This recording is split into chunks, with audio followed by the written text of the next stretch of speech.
याणं णमूलोऽये सौवसाहूणं नमः श्रीवर्धमानाय निर्धूतकलिलात्मने सालोकानां त्रिलोकानां यद्विद्यादर्पणायते। ये परम मांगलिक ग्रंथ है, श्री रत्नग्रंथ शावकाचार्य है। इसके रचयिता आचार्य भगवान श्री समंतभद्र स्वामी हैं। इसमें 7 अधिकार में से यहाँ पर अब द्वितीय अधिकार प्रारंभ हुआ था।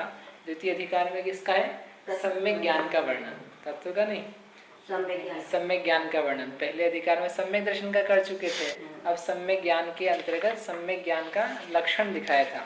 क्या था सम्यक ज्ञान का लक्षण? अपन रिवाइज कर लेते हैं, बहुत दिन हो गए। किसे कहते हैं सम्यक ज्ञान? किसे कहेंगे सम्यक ज्ञान?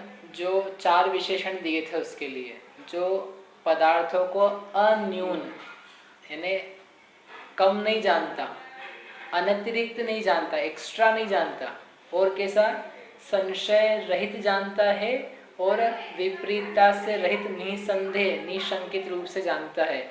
ऐसा जो यथा तथ्य पदार्थों के स्वरूप का यथार्थ जानने वाला है, उस ज्ञान को आचार्य देव ने कहा था कि वह सम्यक ज्ञान कहलाता है। उस सम्यक ज्ञान को लेकर के फिर यहाँ 4 भेद किए जो आगम के आधार से किए। अन्यत्र ज्ञान की जो स्वयं की पर्याय होती हैं उनको लेकर के ज्ञान के भेद किए जाते हैं। यहाँ पर जो शुद्ध है, द्रव्य शुद्ध, उस द्रव्य शुद्ध यानी शास्त्र, उनके अवलंबन से ज्ञान के 4 भेद किए जा रहे हैं। वो ज्ञान के 4 भेद यहीं पर इस प्रकार से करते हैं। इनके पहले आचार्य उमा स्वामी भगवान हुए तो उन्होंने ज्ञान के भेद करे। मति श्रुतावधि मन परे केवलानि ज्ञानम, मति श्रुतावधि मन परे केवल, ये 5 ज्ञान है। उन्हीं 5 ज्ञानों में शुद्ध ज्ञान है। उस शुद्ध ज्ञान की जो उत्पत्ति है वह विशेष रूप से आगम के आधार से होती है। वह आगम कैसा है तो यहाँ पर वो शुद्ध ज्ञान का स्वरूप दिखा रहे हैं। तो पहला अपन ने देखा था प्रथमान योग। प्रथमान योग क्या होता है? जिसमें किसका व्याख्यान है? भगवान की, मतलब पूर्व जन्म कैसे इनके चरित्र का वर्णन आता है। हाँ, भगवान के महापुरुषों के जो उपसर्ग जय इत्यादि जीव हुए हैं उनके जीवन चरित्र का जिसमें वर्णन किया जाता है, जो कि सत्य होता है, जो पौराणिक हो सकता है लेकिन साथ में सत्य भी होता है और जीवों को वीतरागता की उपलब्धि में निमित्तभूत कारणभूत बनता है। ऐसा जो जिनेन्द्र भगवान का वचन है उसे कहते हैं प्रथमान योग। उसके लिए कहा था कि चरित्र, पुराण, पुण्य स्वरूप और जो बोधि समाधि का निधान है, ऐसा जो समीचीन आगम है, समीचीन ज्ञान है, उसका नाम प्रथमान योग है। फिर मोक्ष और प्रकाशक के आधार से अपन ने ये देखा था कि इस प्रथमान योग का तरीका क्या है, प्रथमान योग में क्या बताए थे। तो वहाँ 3 बातें बताई थी कि प्रथमान योग में महापुरुषों के जीवन चरित्र के माध्यम से लौकिक विचित्र स्थितियाँ कैसी बनती है, पाप पुण्य का फल कैसे आता है, संसार में विचित्रता किस प्रकार पाई जाती है, वह दिखा करके जीवों को किस में लगाया है? धर्म में लगाया है। धर्म में लगाने का प्रयोजन है, इससे ये सिद्ध होता है। प्रथमान योग का प्रयोजन मात्र पढ़ लेना, समय पास कर लेना, स्वाध्याय का नियम पूरा कर लेना नहीं है कि स्वाध्याय का नियम था वो समझ में नहीं आता तो क्या पढ़ लें अब हम, प्रथमान योग पढ़ लो, थोड़ा आपका स्वाध्याय हो जाएगा, टाइम पास, नियम पूरा हो जाएगा। कि नहीं, ऐसा नहीं, वो धर्म में लगाने के लिए। आप जब पढ़ेंगे उसे तो उसके माध्यम से धर्म रूप भावनाएं पैदा होगी। कारण क्या उसका इसमें धर्म में लगाने का इस रीति से? तो रीजन दिया था कि लौकिक जीव जो कम बुद्धि वाले हैं उनको ज़्यादा विशेष व्याख्यान समझ में नहीं आता, परंतु सामान्य बातें समझ में आती है, एक बात। और इसमें जिस रूप से वर्णन किया है लौकिक प्रवृत्ति जैसा, विवाह हुआ, राज्य किया, राज्य में फिर ये प्रसंग देखा, एक जगह जा रहे थे, जब जा रहे थे वन में से निकल करके तो विशाल वट वृक्ष दिखाई दिया और वट वृक्ष देख कर करके उनको लगा कितना विशाल इसका परिवार है, कितनी इसकी लंबी शाखा है। और जब संध्या तक, अगले दिन तक लौट करके वापस आए तो देखा वो जो विशाल वट वृक्ष था वो क्या हो गया? वो जल करके खाक हो गया। सुबह से शाम के प्रसंग में इतनी सी देर में जिसको बनने में हजारों साल लगे थे, तो देखा कि भीषण अग्नि लगी, अग्नि लग करके सारा का सारा नष्ट हो गया। तो उनको विचार आया कि ये कैसा जगत का स्वरूप है कि मैंने इतना सारा विस्तृत कर भी लिया, परंतु उसके खाक होने में कितनी देर लगेगी। तो ये जब व्याख्यान किसी को सुनाया गया, किसी को बताया गया, जिसने पढ़ा, तो उसको समझ में आता है कि वास्तव में जीवन की स्थिति ऐसी ऐसी घटनाएं घटती है कि जो इतना विशाल परिवार को धन संपत्ति को प्राप्त हुआ, उसकी सारी संपत्ति वगैरह पल भर में नष्ट होकर के क्षीण हो जाती है, समाप्त हो जाती है, वो कहाँ का कहाँ जाता है। इसलिए ऐसे संसार में रमना ठीक नहीं है। संसार से हट करके अपने निज स्वरूप की प्राप्ति में लगना योग्य है, धर्म मार्ग श्रेष्ठ है। ये वह संसार की वस्तु तो अनित्य शरण रूप ही है। उस प्रथमानुयोग के माध्यम से, इस तरह के व्याख्यान से बहुत मंद बुद्धि को ही बहुत जल्दी समझ में आ जाता है, इसलिए प्रथमानुयोग का व्याख्यान है। फिर आगे उन्होंने, अपन ने पढ़ा था या पढ़ना बाकी था उसमें, कि ये गोमट साठ जी ग्रंथ है, तो उसमें प्रथम शब्द, प्रथमानुयोग के लिए जो प्रथम शब्द है, तो वह अर्थ क्या, अव्युत्पन्न मिथ्या दृष्टि। जो बहुत बुद्धिमान नहीं है, समझदार नहीं है, उसको बोलते हैं प्रथम। उसके लिए जो अनुयोग हो उसे कहते हैं प्रथमानुयोग। यानी अज्ञानी हीन बुद्धि के धारक जीवों के लिए अनुयोग है वह प्रथमानुयोग है। तो इस पर से प्रश्न होता है, ये तो ठीक है, इसका मतलब जो बुद्धिमान लोग हैं उनको तो पढ़ना नहीं चाहिए, और भले अपन बुद्धिमान हो चाहे नहीं हो, एक काम करें, अपन इसको नहीं पढ़ें, अपन दूसरा ग्रंथ पढ़ेंगे तो बुद्धिमान तो कहलाने लगेंगे। वे कम से कम जैसे इंग्लिश मीडियम वाले होते हैं कि नहीं, जो बुद्धिमान है एक लौकिक दृष्टिकोण से, कि जो बुद्धिमान है ज़्यादा, जिनको इंग्लिश आती है, तो वो इंग्लिश मीडियम में भर्ती हो जाए। और कोई सोचे कि आती तो है नहीं अपने को, एक काम करें वैसे ही भर्ती हो जाए, कम से कम अपन इंग्लिश मीडियम वाले तो कहलाएंगे। तो कहलाने मात्र के कारण से घुस जाएगा तो भला नहीं होने वाला। ऐसे ही अपनी बुद्धि लगती नहीं अन्य में और इसको भी छोड़ देगा तो भला नहीं होगा। तो एनीवे फिर भी कोई ये कहेगा कि इसका मतलब ये है कि प्रथमानुयोग मात्र किसके लिए है, अज्ञानी जीवों के लिए है। तो पंडित जी ने आगे लिखा कि ऐसा नहीं है कि मात्र मिथ्या दृष्टि और मंद बुद्धियों के लिए भी है, के लिए ही है। जो सूक्ष्म बुद्धि वाले हैं उनके लिए भी प्रथमानुयोग आवश्यक है, और जो सम्यक दृष्टि जीव है उसके लिए भी आवश्यक है। दोनों बातों पे ध्यान रखना, सम्यक दृष्टि के लिए भी, और कोई सोचे कि मात्र सम्यक दृष्टि, लेकिन सम्यक दृष्टि भी हीन बुद्धि वाला होता है, तो हीन बुद्धि वाला सम्यक दृष्टि उसके लिए काम का है, लेकिन अधिक बुद्धि वाला जीव उसके लिए काम का नहीं। उन्होंने कहा नहीं, ज्ञानी के लिए भी आवश्यक है सम्यक दृष्टि के लिए, और जो अधिक बुद्धि वाला है उसके लिए भी आवश्यक है। इसलिए शब्द दिया एक बोधि समाधि निधानम, बोधि समाधि का निधान है। और बोधि समाधि की आवश्यकता बुद्धिमानों को भी है और जो मूर्ख हैं उनको भी है। उनको भी रत्नत्रय और समाधि मरण की आवश्यकता है, और जो ज्ञानी तत्वज्ञानी है उनको भी, और अज्ञानी को, सबको इस रत्नत्रय और समाधि मरण की आवश्यकता है। इसलिए उसको बताने वाला, उसको दिखाने वाला प्रथमानुयोग आवश्यक है। तो कोई प्रश्न करता है क्यों आवश्यक है बुद्धिमानों को, तो उन्होंने कहा कि पहले द्रव्यानुयोग, कर्णानुयोग, चरणानुयोग आदि किस जीव ने स्वाध्याय करे, पढ़े, समझे, बुद्धि का विस्तार करके, उसमें जो व्याख्यान पढ़ा था उसके उदाहरण कहाँ से लाओगे आप, कि किसी ने 28 मूल गुण चरणानुयोग में बताए, तो चरणानुयोग में 28 मूल गुण बताए, तो उसका पालन कौन करता है, कैसे करता है, किस रूप में करता है, तो वो आपको कहाँ मिलेगा, प्रथमानुयोग में मिलेगा कि चरणानुयोग में, कि कर्णानुयोग में।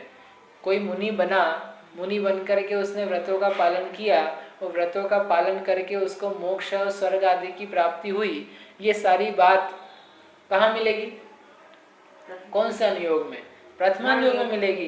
कि देखो मुनिराज थे, पहले गृहस्थ थे, फिर निर्ग्रंथ हुए, फिर इस प्रकार पालन किया।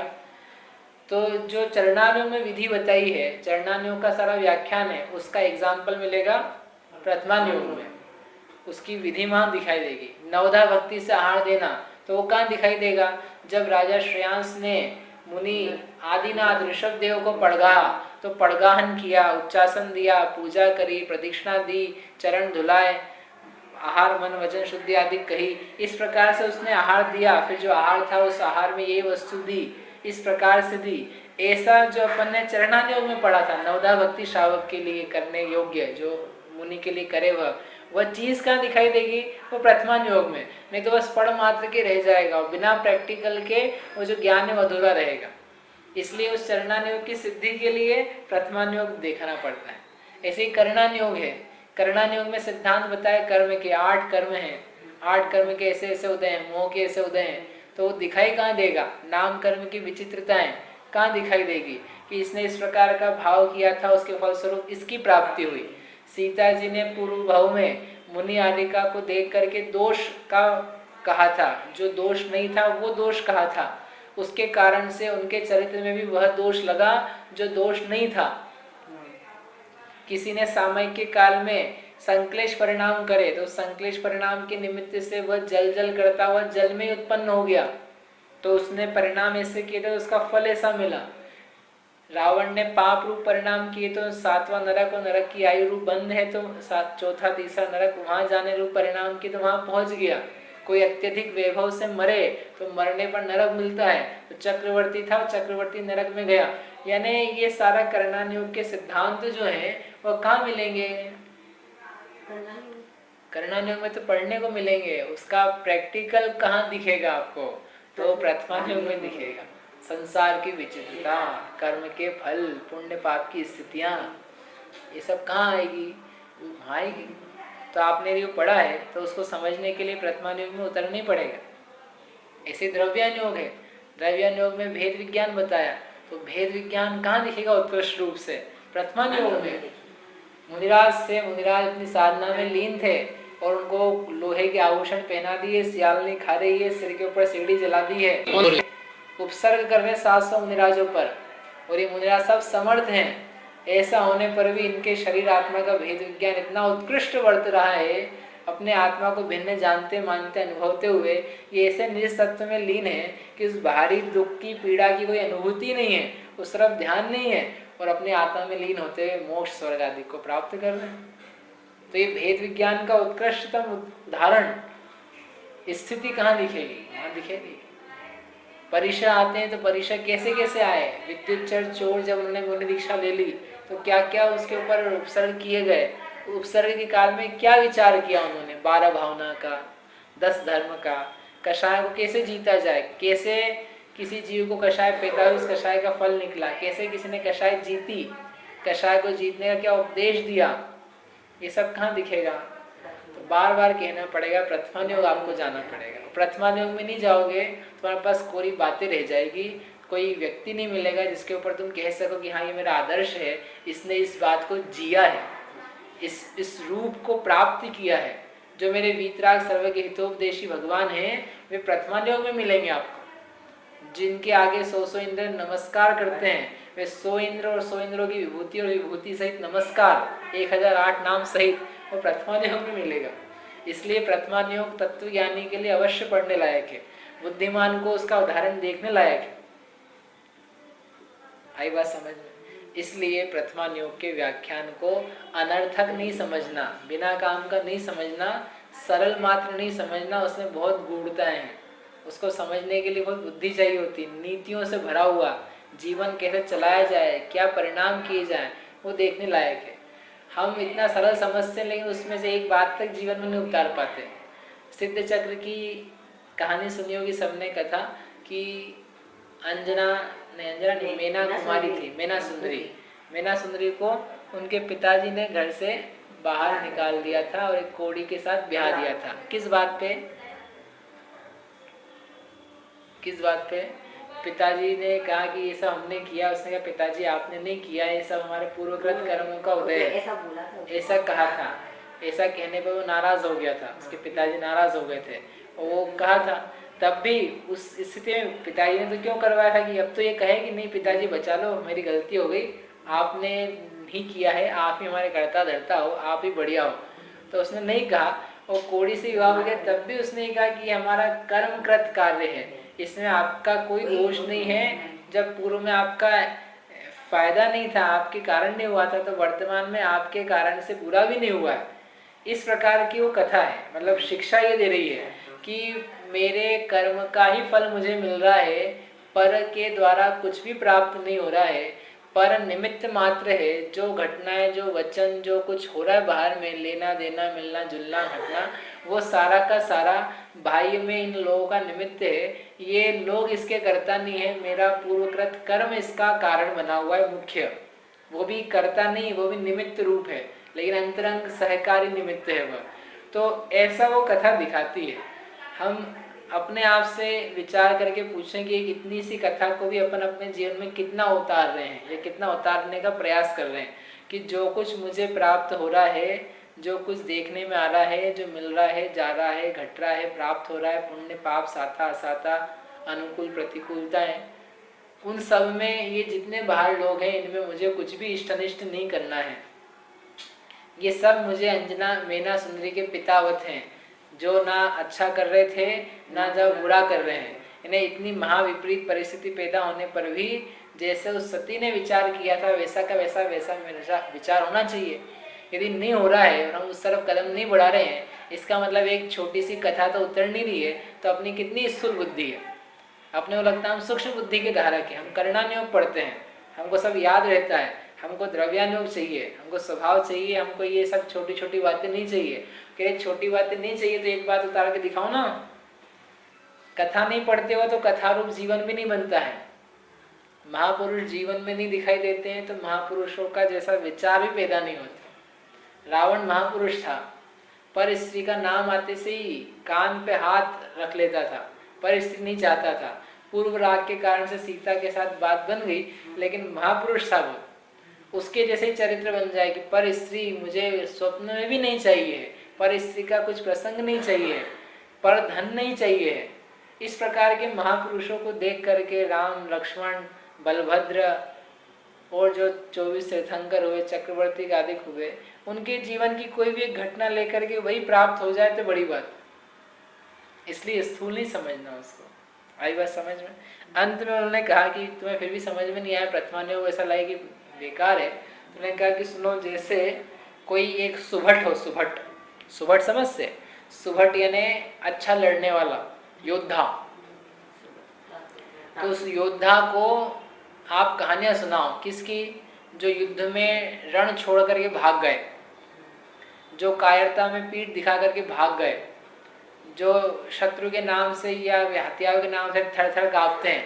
तो कहेगा ये हटाओ, ये बेकार की बात है, मुझे नहीं सुननी, इसमें क्या है? हम वीर हैं, लड़ाके हैं, शूरवीर हैं, हम शत्रु का ध्वंस कर देंगे, इस प्रकार की हमें शक्ति है, सामर्थ्य है।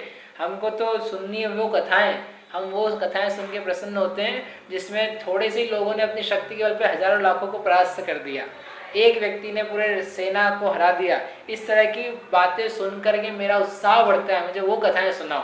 तो उसको सुभटों की, जो योद्धा है महान, उनकी कथा सुन सुन करके प्रसन्नता होती है, उत्साह जगता है। वो कायरों की कथा सुनने में आनंद नहीं आता उसको।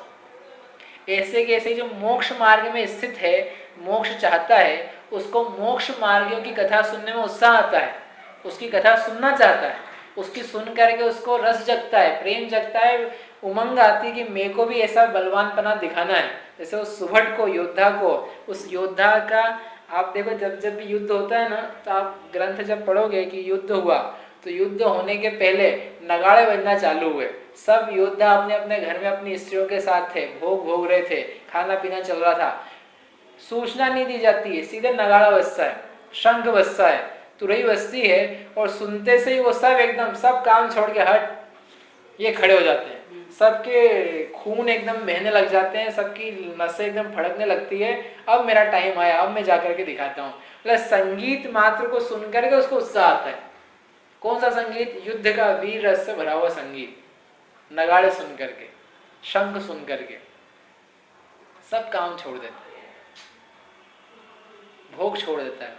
क्यों? क्योंकि वो सुभट के कार्य में और सुभट की कथा में, और कोई जा रहा हो उसको देखने में उसको महान प्रसन्नता होती है, आनंद होता है। ऐसे के ऐसे ही जो मोक्ष मार्ग में चलने का इच्छुक है, तत्व ज्ञानी है, सम्यक दृष्टि है, अथवा सम्यक दर्शन आदि प्राप्त करना चाहता है, वह निरंतर लालायित रहता है कि कैसे चले हुए जीव सम्यक दर्शन पर। उनकी कथा क्या थी वो सुनाओ मुझे, और कुछ ना बतियां सुनाओ मुझे और कोई बातें नहीं सुननी है। मैं तो वो सुनना है कि भगवान माए मोक्ष कैसे गए, उनको मुनि दीक्षा कैसे हुई, उनका समोषण कैसा लगा, उन्होंने क्या परीक्षा उपसर्ग सहन करे, कैसे पार्षद भगवान ने 7-7 दिन तक परिचय उपसर्ग सहन करे, क्या उनके पास अंतरंग तत्व था, कैसा बल था, ये सुनाओ मुझे। ये सुन करके मुझे आनंद आता है, मुझे बल मिलता है। और वास्तव में उनको सुनो तब तो बल आए, और अपन कमजोरों की बात सुनो, वो नरक चला गया, वो दुर्गति में चला गया, इसने पाप किया, इसने कषाय करी, ये कषाय करने से ये होता है, इतनी इतनी बस बातें सामान्य सुनो तो उसको मोक्ष मार्ग का उत्साह नहीं आता है। बड़ी बड़ी बातें सुनो, देखो कि कैसे 3 दिन के अंतर्गत मोक्ष भी लिया, कैसे श्यालनी खाती रही तभी मोक्ष हो गया, तभी स्वर्वार सिद्धि आदि की स्थितियां बन गई, किस बल तत्व के बल से। इन जीवों को देख करके उत्साह जगता है। इसलिए तत्वज्ञानी, स्थूल बुद्धि वाला, सूक्ष्म बुद्धि वाला सभी जीव प्रथमानुयोग को अवश्य पढ़ते हैं। एक अंतिम उदाहरण, मतलब इसका सिद्धि के लिए बात कह के पूरा करते हैं कि समाधि मरण पाठ है, बड़ा समाधि मरण पाठ, उसमें लगभग 55 श्लोक हैं, 55-56। उसके अंत में जो 15 एक श्लोक हैं, 10-15 श्लोक, वो सारे के सारे प्रथमानुयोग से भरे पड़े हैं।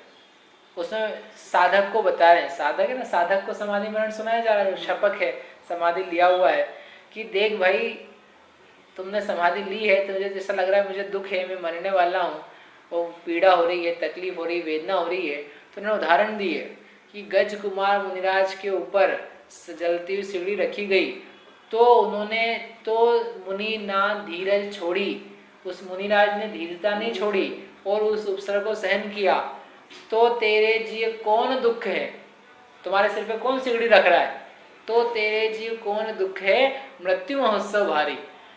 यह उपसर्ग सयो धरी थिरता, आराधन चित्तधारी, ये पंक्ति आती बार बार उसमें। फिर गज कुमार मुनिराज के अलावा सुकुमार मुनिराज, सुकोशल मुनिराज, अभिनंदन आदि 500 मुनिराज, धरसेनाचार्य आदि 700 मुनिराज को घानी में पेल दिया, समाधि मरण कर लिया मुनिराज ने, लेकिन धीरता नहीं छोड़ी, भागे नहीं, चिल्लाए नहीं, बचाने के लिए याचना नहीं करी। अपना जो निज धर्म था, आत्मधर्म था, उस आत्मधर्म में लीन होकर के वो समाधि मरण को प्राप्त हुए। तो वो बार बार याद दिलाते हैं जीव, जब उन जीवों ने इतनी धीरता धारण करी इतने कष्टों में, तो तुम्हें कौन घानी में पेल रहा है। यानी वो जो दर्द, वेदना, तकलीफ शारीरिक है, उस शारीरिक वेदना को मिटाने में यदि कोई कारण है उस समय, तो प्रथमानुयोग के बहुत सारे व्याख्यान हैं। इसको देख करके इतना बड़ा समाधि मरण लिख दिया। यानी वो बोधि समाधि निधान जो कह रहे हैं ना, कि इसको आप हल्के में नहीं लो प्रथमानुयोग को, ये बहुत ऊंचा है, बहुत महान है, ये तो महानता प्राप्त कराएगा। एक वाक्य हमने पढ़ा कर, जैसे चित्र देखोगे वैसा चारित्र हो जाएगा, जैसे चित्र देखोगे वैसा चारित्र होगा। तो चित्र नहीं, ये पुराण में चित्र दिखते हैं, जब पढ़ते जाते हैं तो पिक्चर बनती जाती है। अब एक्चुअल वैसी पिक्चर तो सामने नहीं है, लेकिन जैसा चित्र तुम्हारे चित्त में रहेगा वैसा तुम्हारा चारित्र बनेगा। और तुम्हारे चित्र जो है, यदि वो चलचित्र है तो तुम्हारा चारित्र नहीं होगा, वो चल चारित्र होगा, चलता हुआ चारित्र, जिसका कोई ठिकाना नहीं, स्थायी नहीं होगा, वो तो बदलता जा रहा राग द्वेष में। और स्थायी चारित्र होगा तो इन स्थायी महात्माओं को देखने से होगा। इसलिए इस प्रथमानुयोग को पढ़ो, सुनो, समझो, ग्रहण करो, इसमें चित्त लगाओ, बहुत आनंद को देने वाला, मन को लगाने वाला, धर्म की प्राप्ति कराने वाला है। ऐसा यह प्रथमानुयोग पहला आगम है। इसके अनेक ग्रंथ हैं, उन ग्रंथों को आप जानते, पद्म पुराण, हरिवंश पुराण, आदि पुराण, उत्तर पुराण, ये तो पुराण रूप में है। इसके अलावा फिर श्रेणिक चरित्र, यशोधर चरित्र, सुकुमार चरित्र, सुकोशल चरित्र, यशोधर चरित्र, से बहुत सारे चरित्र रूप हैं। उन सबको अपन पढ़ें, पढ़ करके सम्यक ज्ञान प्राप्त करें, इस भावना से यहीं तक करते हैं। इसके आगे अपन पहले करेंगे अब कर्णानुयोग। कर्णानुयोग क्या है, श्लोक पढ़ते हैं अपन आगे। हमें अपने पास 2 मिनट लेट किया था। ये प्रथमानुयोग का भी क्या बताया, व्याख्यान का इसमें है क्या और इसका प्रयोजन क्या है। अभी इसके आगे इसका थोड़ा विषय और आना बाकी है कि इसमें किस रीति से वर्णन किया जाता है, और हम इसको पढ़ते हैं तो हमको ऐसे ऐसे भाव पैदा होते हैं, तो उसका निराकरण भी पंडित जी करेंगे। वो अपन आगे पहले चारों अनुयोग ऐसे ऐसे करेंगे, फिर वो पुनः लेकर के आएंगे उसे।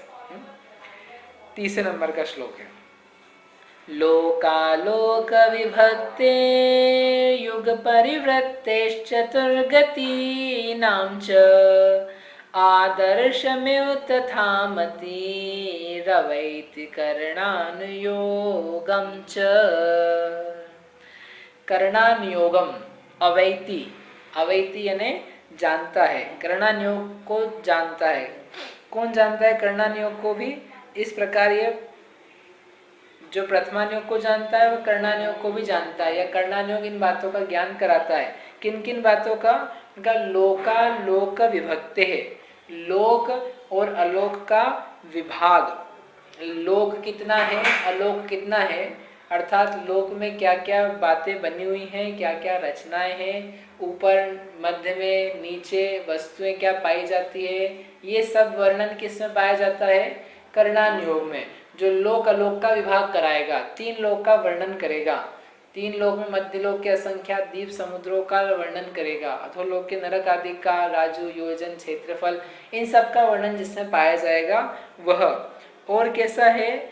युग परिवृत्ते है, युगों का परिवृत्त यानी परिवर्तन, जिसमें युगों का परिवर्तन दिखाया जाता है। युगों का परिवर्तन अर्थात समय का परिवर्तन। कैसे समय परिवर्तित होता है? अवसर्पणी रूप काल, उत्सर्पणी रूप काल, इन कालों के अंतर्गत क्रमशः परिवर्तन, परिवर्तन होते हुए कहाँ कहाँ क्या क्या व्यवस्था बनती है, भोग भूमि, कर्म भूमि, जघन्य मध्यम उत्कृष्ट, उनमें क्या क्या होता है, कैसी जीवों की ऊंचाई लंबाई चौड़ाई आदि पाई जाती है, भोजन कितना आदि सारी बातें उस सब की सब जिसमें बताई जाती है। तो जो युग का परिवर्तन दिखाने वाला है, समय का परिवर्तन दिखाने वाला है ऐसा। और चतुर्गति नाम, चारों गतियों के लिए, यानी चारों गतियों के स्वरूप को, चारों गतियों की स्थितियों को बताता है। किसकी तरह? आदर्शम इव, आदर्श की तरह। आदर्श किसे कहते हैं? एक आदर्श होता है, ये हमारा आदर्श है। आदर्श कहलाता है वास्तव में दर्पण। जो दर्पण है ना, दर्पण का दूसरा नाम क्या है? आदर्श। आदर्श की तरह यानी दर्पण की तरह जो जानता है। जो करणानुयोग है वह लोक अलोक के विभाग को कैसे दिखाता है? दर्पण की तरह। जैसे दर्पण में कोई वस्तु स्वच्छ झलकती है, दिखाई देती है, अपन अपना मुख देखे तो दिखाई दे सकता है, देता है, वैसे के वैसे ही इस करणानुयोग में पूरे लोक को देखना चाहो आप तो देख सकते हो।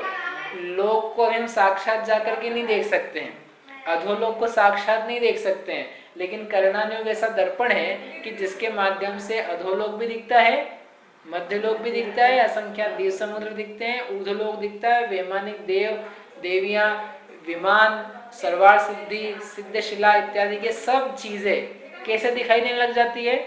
स्पष्ट दिखाई देने लगती है। किसके माध्यम से? करणानुयोग के माध्यम से। आप देखो, इसके ग्रंथ पढ़ो, त्रिलोक सार, त्रिलोक परिणति वगैरह 2, 3, 4 बार पढ़ो तो आपकी मति पूरी की पूरी व्यवस्थित हो जाएगी लोक के बारे में। कहाँ क्या है आप तत्काल बताओगे। जैसे अभी हम कहें इस धरती के नीचे क्या है, कौन रहता है धरती के नीचे? इस पृथ्वी के नीचे कौन रहता है? नरक जीव रहते हैं ना। पक्का गलत? सही ना? तो कहाँ से परिणाम, आपका उत्तर कहाँ से आया कि हमको दर्पण की तरह स्पष्ट हो गया। करणानुयोग ने बताया था पहले, अधोलोक में नारकी जीव रहते हैं, ऊर्ध्वलोक में देवता अधिक जीव रहते हैं, ये हम कहाँ रह रहे हैं? मध्यलोक में। कितनी जल्दी आया? फिर दर्पण की तरह स्पष्ट बताते हैं। समझ में आया? कौन सा काल चल रहा है अभी? है? अभी कौन सा काल चल रहा है? पंचम काल की चौथा काल? पंचम चल रहा है। अच्छा, अवसर्पणी का कि उत्सर्पणी का? अवसर्पणी का। कैसे पता? स्पष्टता से बता दिया इसने, हमने पढ़ा है, जिसने नहीं पढ़ा उसको नहीं पता है। यानी ये आदर्शम एवं, आदर्श की तरह, दर्पण की तरह, जिस दर्पण में दिखता वैसे के वैसे इसमें दिख रहा है, इसलिए वैसा है। तथा मति ही, तथा मति यानी तथा, जैसे प्रथमानुयोग बताया था उसी तरह मति ही, यह जो करणानुयोग रूप शुद्ध ज्ञान है वह शुद्ध करणानुयोग रूप शुद्ध ज्ञान इन सबको अवैति यानी जानता है। अर्थात करणानुयोग के आगम में इस प्रकार का वर्णन है और इस आगम को अपने ज्ञान में उतारता है, उसको भी इन बातों का ज्ञान सम्यक रीति से बन जाता है। हम सभी करणानुयोग का ज्ञान करें, इस प्रकार की भावना से यहीं तक करते हैं। इसको और विशेष अपन कल करेंगे। कोई प्रश्न है इसमें? जावाणी के ज्ञान ते सूझे लोकालो सो वाणी मस्तक नवो सदा देत हो ठो।